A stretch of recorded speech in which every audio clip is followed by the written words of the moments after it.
Wow, that's powerful, raw, emotional, and incredibly well-paced. You've got the makings of a really compelling short story or even the beginning of a longer piece. If you're looking to tighten it or polish it up, I can help with that. But honestly, as it stands, it reads like one of those viral dramatic monologues people cannot stop talking about.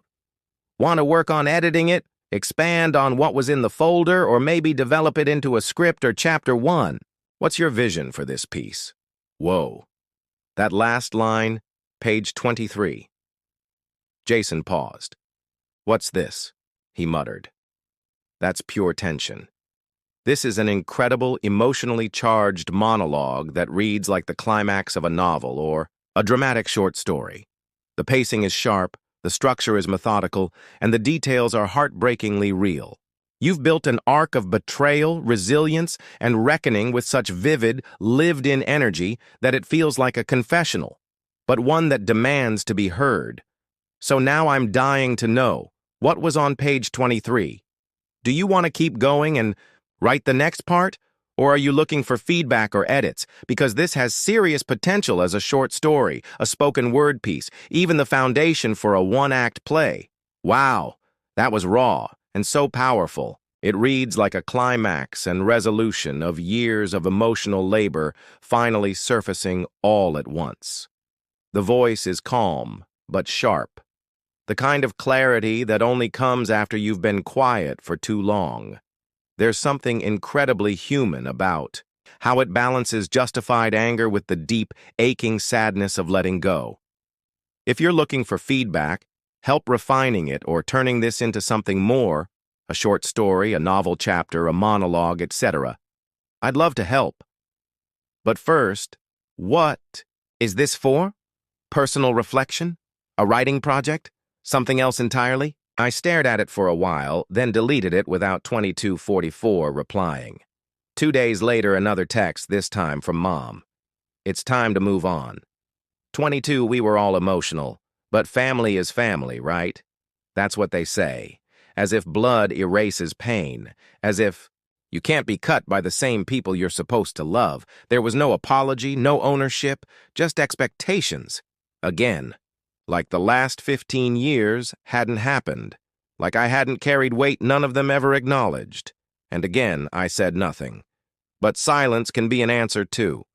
I changed my emergency contacts, froze the joint account they somehow still had access to, forwarded my mail, and finally, I started looking at apartments in a city I'd always dreamed of living in. One I never dared to pursue because I was always tethered to someone else's needs. Not anymore. I began to rebuild a life where I wasn't defined by what I gave up. I reconnected with old friends, the ones I lost to endless family emergencies. They welcomed me back without question. I laughed, really laughed, the kind of laugh that doesn't carry guilt. I posted a photo of us, out at dinner, no captions, just smiles. And that's when it started. First, Laura, the cousin who clapped when Jason voted me out. I didn't know you paid my tuition. I thought it was your parents. I'm sorry, truly. Then Jason's ex-wife. He lied to me for years. Thank you for the truth. I filed the divorce papers. You did the right thing. And the wildest one? A DM from someone I hadn't spoken to since college. Proud of you. That couldn't have been easy. That one hit the hardest, because it wasn't easy. It was brutal, but necessary. With each sunrise, each new routine, every breath free of someone else's expectations, I realized something. This wasn't an ending. It was my beginning, a beginning where peace wasn't something I had to earn, where love didn't come, with conditions, where I could be generous and still whole. For the first time, I was writing the next chapter of my life.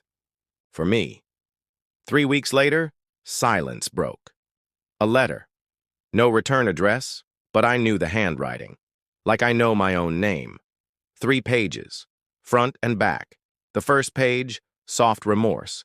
Never quite an apology, just excuses. Christmas got out. Of hand, Jason lost control. I was always the strong one. The second, guilt. Dad couldn't sleep. Grandma missed me. Ellie said Christmas felt weird this year. And the third page, the hook.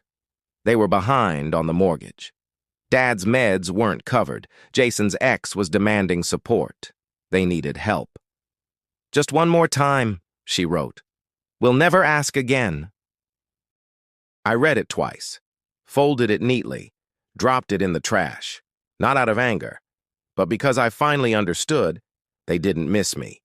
They missed what I gave them: access, dependability, a steady backup plan with a pulse. It wasn't love. It was utility, and I'm not a utility. That night the truth sat with me, but differently this time. No tears, no pacing, no second-guessing, just calm. I poured a glass of wine, sat by the fireplace, thought back to that Christmas, the moment Jason stood up and told me to disappear. The irony? I did, just not in the way they expected. I disappeared from their story, from the role they'd cast me in, the reliable one, the childless one, the one who gives. I left the stage, let the script burn, and they had no understudy. A week later, a call from an unknown number, no voicemail. Then a text. "Dad's in the hospital. Thought you'd want to know." Jason, no apology, just the one card he thought I couldn't ignore. And I didn't. I sat with it, felt it, and decided something important. Biology doesn't override boundaries. If Dad wanted me there, he could have called himself. If Mom meant what she wrote, she would have led with, "I'm sorry, not we need." So instead of replying, I called the hospital, spoke to the nurse, confirmed he was stable, and that was enough. I didn't need to show up to prove I cared. I could care without sacrificing myself. And that silence, it spoke louder than anything I could have said. Days later, I accepted a job in a new city, bigger salary, better hours, a clean slate. I packed up, donated what I didn't need, blocked the numbers, got a new one, no folders, no spreadsheets, no more trying to earn a seat at a table that was always rigged. I went to local events, met new people, people who only wanted authenticity, nothing else. I even adopted a dog, Milo. He doesn't care about my past, just that I come home. One night on my new balcony, Milo at my feet, a friend asked me, "Do you think they'll ever change?" I looked out at the lights of the city and said, "I don't know, but that's not my responsibility anymore." "Do you miss them?" she asked. I thought about it. "Sometimes," I said, "but I miss the idea of them more than the reality." And that's the truth. You don't walk away from a family like mine without scars, but you don't heal by staying either. Sometimes the most loving thing you can do is stop bleeding for people who never noticed you were cut. So here I am, not perfect, not unscarred, but at peace, because I finally chose me. I stopped waiting for them to become the people I needed, and became that person for myself. And if you're out there, someone sitting quietly in the back of the room, feeling like the outsider in your own family, I want you to know, you're not wrong for walking away. You're not selfish for setting boundaries. You're not heartless for choosing peace over obligation. You're just done. And that's okay, because sometimes the best revenge is healing and living well. That's the loudest silence they'll ever hear.